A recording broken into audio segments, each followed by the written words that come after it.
Shalom, dear intercessors and watchmen on the walls of Jerusalem. Well, I'm speaking to you from our home here on the border to Gaza, and yesterday morning we woke up by three very powerful explosions that shook the whole house. And it was Israel that has now discovered one of Hamas attack tunnels that they have been digging under the border into Israel. And we thank God that He who watches over Israel never sleeps nor slumbers. And Prime Minister Netanyahu says that Israel now has the technology to discover these tunnels. This specific tunnel was dug more than 30 meters, that is about 100 feet under the surface. But Israel discovered the tunnel and exploded and destroyed it yesterday. They also suspect that Hamas has dug many more tunnels towards the border to Israel, and they plan to extend it under the border at the proper time. But we have prayed for this, and we thank God for this answer to prayer, that Israel can now have now have the technology to discover these tunnels. Maybe they do not discover all of them, but that's where our prayers come in.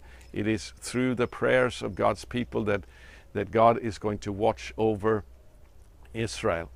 This is a very serious time. On Friday evening this week now begins the feast of Passover. And basically every Jew around the world will be gathered around the Passover Seder table to remember the Exodus from Egypt that points towards our deliverance through the blood of Messiah. Well, Hamas and the other terrorist organizations here among the Palestinians, they have threatened to renew the wave of violence even more during the Passover, when many Jews also will ascend the Temple Mount. And this is a provocation, they say, that will release more terror. And yesterday there was a bus bombing again in Jerusalem.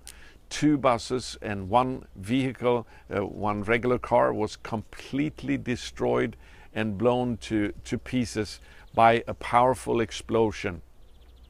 Thank God no one was killed. This is a pure miracle. Only the terrorist who detonated the bomb is critically wounded now, but there are also 16 others who are wounded still from this explosion. And it is a powerful reminder of our need to continue to pray. We know that this year it began with a blood red moon over Jerusalem, and we said already before that it would mean trouble for Israel, and certainly blood has been flowing on the streets of Israel since this year began. And it's possible that it will get even worse before God will grant a breakthrough. Next year is the year 5777 on the Jewish calendar, and it is also the Jubilee year for the reunification of Jerusalem in 1967, when also Israel regained all the biblical heartland of Judea and Samaria. And we believe this is a very significant year, and we are going to pray that God is going to fulfill His promises to Israel. We know that He is the one who is in charge. Right now at this time, the Palestinians are seeking to propose in the UN Security Council a resolution that will force Israel to accept a Palestinian state without negotiations and without peace with Israel. And President Obama is there are rumors that he is planning to no longer veto these kind of proposals in the Security Council.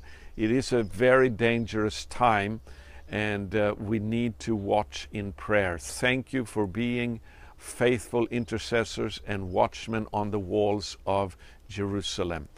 We encourage you, if you do not receive our prayer alerts, to go to our website, thewatchman.org, and subscribe to the prayer alerts in the Elijah Prayer Army. Let's stand together and pray for the fulfillment of God's promises to Israel and the soon return of Messiah to Jerusalem. God bless you. Shalom from Israel.